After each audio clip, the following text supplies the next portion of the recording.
Hello, Thrivers. Today I'm talking about dissociation. Dissociation after trauma. And dissociating is really, really common for victims of narcissistic abuse, but it can be because of any complex trauma as well. And so when I say complex trauma, I'm talking about not just one main traumatic event that you underwent, but actually the consistent, chronic emotional pain that often comes with things like narcissistic abuse. And this is such an important topic to understand because you can be out of a relationship with anyone that's been hurting you. You can detox your life, but the dissociation doesn't just go away like that. So that being said, let's get into it. What does dissociation feel like? I kind of liken it to you're there, your body is physically there, but you've checked out. You are not present. It's as if you are disconnected from your body. Now, I'm going to share an example of how this showed up in my life. Okay, so for example, there was a time when just sitting in a car in the passenger seat, just getting in the car caused me to dissociate. And the reason for that is because, again, we're talking about complex trauma that happens over a long period of time. So for those that know narcissistic abuse, narcissists love to abuse in the car because you can't go anywhere. So you are literally stuck physically there in that situation. But it's a very painful situation because you're stuck in this small compartment with somebody that is berating you, with somebody that is causing you an intense amount of emotional pain. So what your brain does, your brain's like, oh, Michelle's there. She can't leave this situation, but this is really overwhelming her system. So let's dissociate. And your nervous system actively steps in to numb you from whatever you're feeling because it thinks it's helping you. And when it does that over a long period of time, it becomes hardwired into your nervous system that car dissociate. So you then can be out of all toxic relationships, get in a car, and you're like, can somebody please jumpstart me emotionally because something's going on? That's what it feels like. It feels like you lose control of your body. And at that point, what's happened is that it's become such a habit that your body does it automatically. And that's the job of your subconscious. The job of your subconscious is to learn a program and then to just play it with or without your consent. Because it's like, oh, Michelle's been doing this for years. She's been dissociating in the car. This has kept her alive because honestly, that's all our brain really cares about in the end is survival. Our subconscious mind anyway. Let's keep doing this because it works. And so maybe I'm out of that situation and my conscious mind is like, I want to be present. I want to enjoy this trip. I want to feel connected to my body. My conscious mind wants to be happy.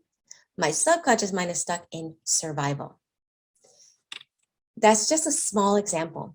But the reality is when you're working through narcissistic abuse and you start looking at your life, I can't tell you how many of my clients tell me, Michele, I feel like I've rarely been out of dissociation. I think I've dissociated my whole life. If you lived in an environment in childhood where you didn't feel safe to feel, you didn't feel safe to express yourself, you didn't feel safe to be happy, you didn't feel safe to be mad, like nothing was safe.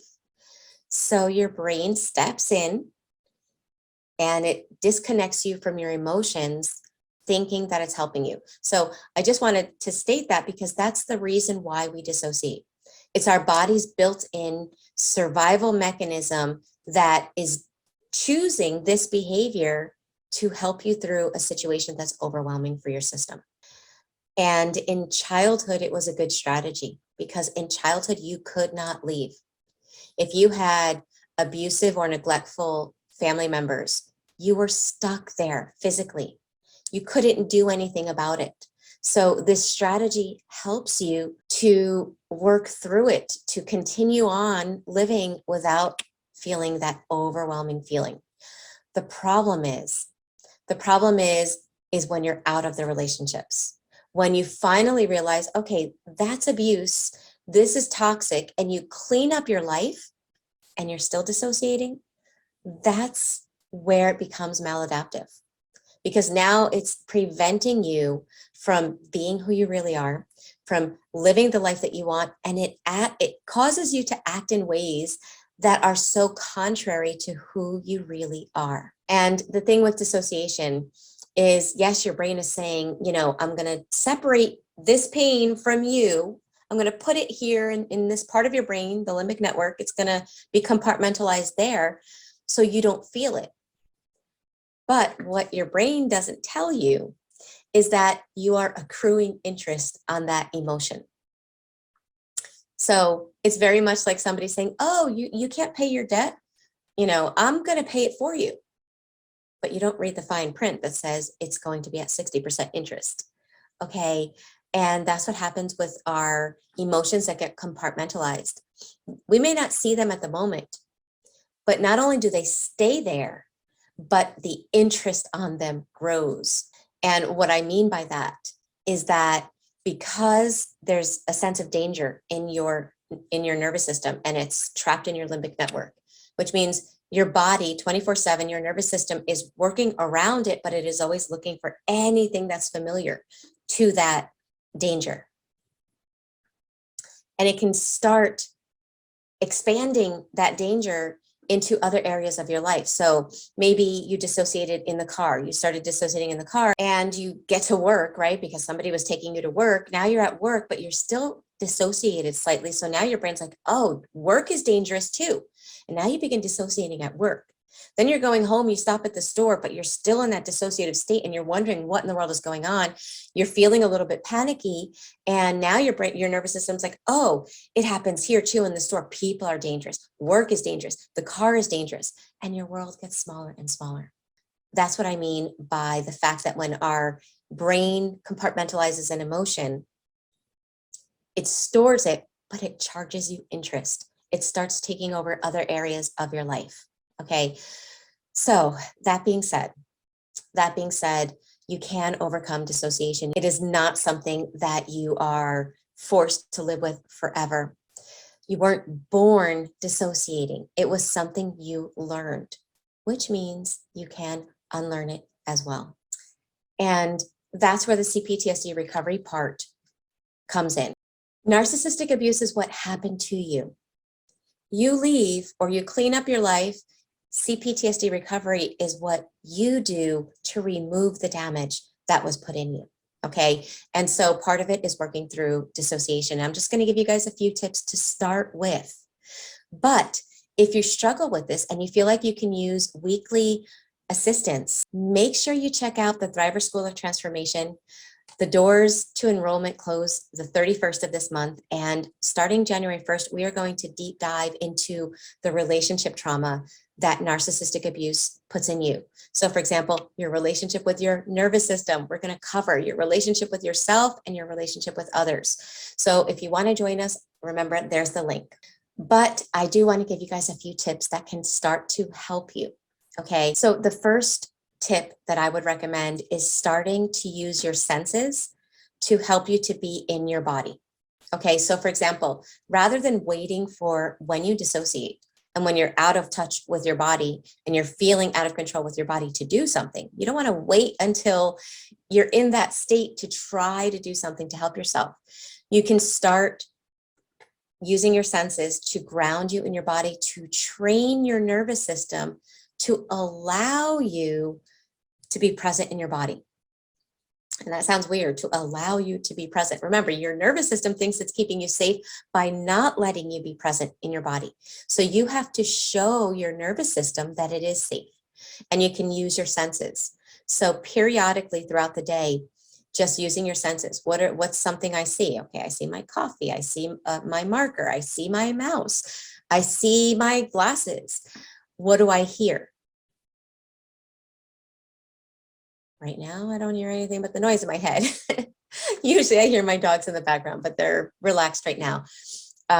What can I feel? What can I touch? And with this one, if you want to have something, one of those stress balls that you carry around at work, something in your pocket that you can just kind of touch that brings you into your body, that's helpful. What can I smell? So if you have perfume on, you can smell your perfume. I have a necklace. I haven't worn it in a while, but it actually allows you to kind of soak a small piece of foam in essential oil, and you put it in the necklace, and you literally can smell that. You can lift it up and smell the essential oil. That was something that I did when I was training my nervous system to allow me to be present in my own body. So doing this periodically. When we don't do this, it's almost like we are living in default. And when we're living in default, our brain, see, I hear my dogs now. Yeah. When we're living in default, our brain is just, it's like we're disconnected, right? If dissociation is our default state, then we're just going to be there, and it's almost like we're a zombie, right? The body's there, but you're not, there's nothing in there. And so practicing those senses and living in those senses helps. Practicing diaphragmatic breathing helps as well. And you can start doing that in the morning and at night. It can literally take you less than 1 minute each time. So for example, when I was training my nervous system, I realized I was in fight or flight all the time, or disconnected all the time. I was in a trauma response 24/7. I would wake up almost hyperventilating. I would go to sleep hyperventilating. So I started to do diaphragmatic breathing just 1 minute before I go to sleep and when I first wake up.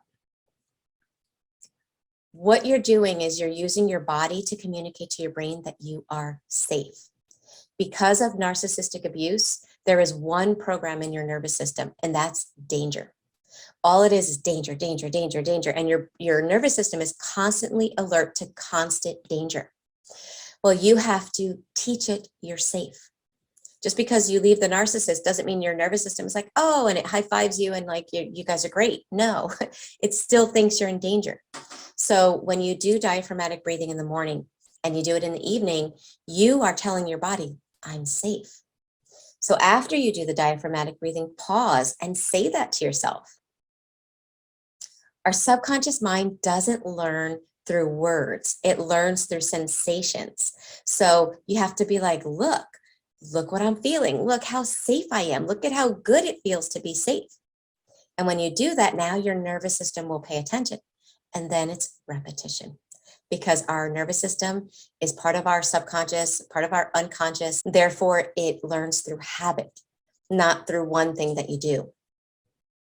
So it learns through repetition plus emotion. The third thing that is really helpful is start being aware of when your brain puts you in dissociation. Now, you may not be able to do it at the moment. It might not be until after you come out of dissociation, and those that have been through it know what I'm talking about. Now you're out of it and you can look back. Okay, if you can look back and figure out what triggered it. So for example, with the car, when I was dissociating in the car, and this was years after I was out of all toxic relationships, I didn't even realize I was doing it. It wouldn't happen all the time. Sometimes it would happen if there was a little bit of stress, or if somebody raised their voice, even just because they were talking over the music. It wasn't so much yelling, it was just a raised voice.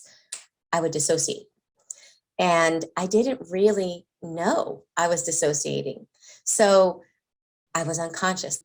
I had to start becoming aware of exactly what it was.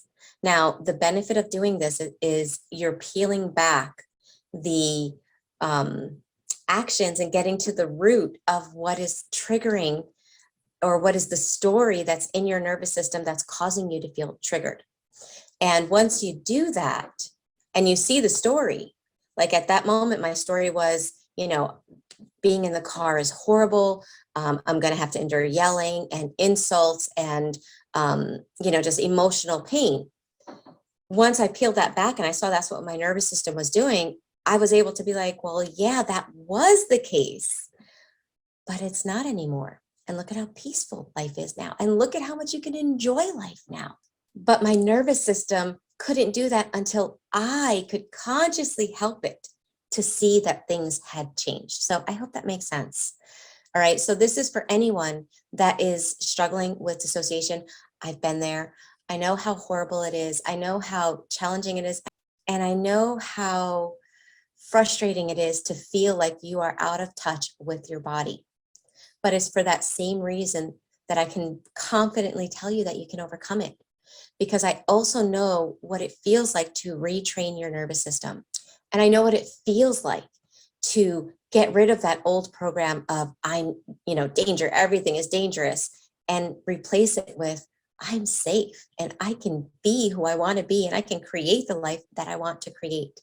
And that's my whole purpose of sharing this information with you guys, is to help you get there. I don't know if you noticed, but I'm putting up videos every day. This is my free coaching for everyone that is overcoming narcissistic abuse and wants to recover and get their life back. But for anyone that feels they need more than just the videos, remember, the other resource that I have available is the Thriver School of Transformation. It's a monthly membership. It's $79 a month, and you get between 9 and 12 live meetings every month that are designed to help you personalize your healing journey.